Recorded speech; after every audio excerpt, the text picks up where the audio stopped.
Maada Bio, président de la République de Sierra Leone, avec la participation de la République de Côte d'Ivoire en qualité de pays observateur. Nous devons souligner que le président, son Excellence président Alassane Ouattara, n'a pas pu faire le déplacement, mais il s'est fait valablement représenter par sa ministre des Affaires étrangères, qui a participé aux travaux. Le chef d'État s'inscrit dans le cadre des efforts collectifs visant à préserver la stabilité le long des frontières communes, à renforcer la coopération en matière de sécurité et à consolider les relations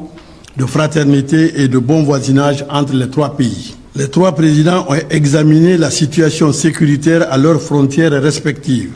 en accordant une attention particulière aux récents incidents ayant engendré des tensions entre certaines communautés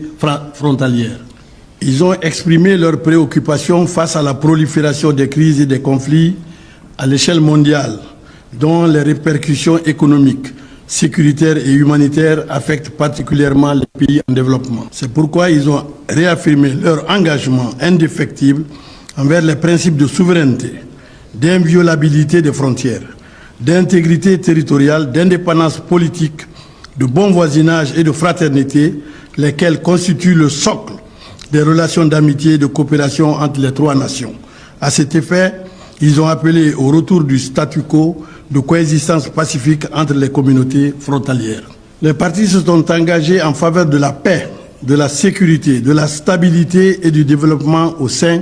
de l'Union du fleuve Mano. Ils ont réitéré leur volonté de résoudre les différends frontaliers entre les États membres de cette organisation par des règlements diplomatiques conformément à l'article 33 de la Charte des Nations Unies. Les partis se sont engagés à poursuivre une coopération sécuritaire conjointe afin de lutter contre l'insécurité, le terrorisme, la criminalité transnationale organisée et les trafics illicites. Les partis se sont engagés à développer et à promouvoir conjointement des activités économiques dans les zones frontalières au bénéfice de la coexistence pacifique et de la prospérité de leurs populations respectives.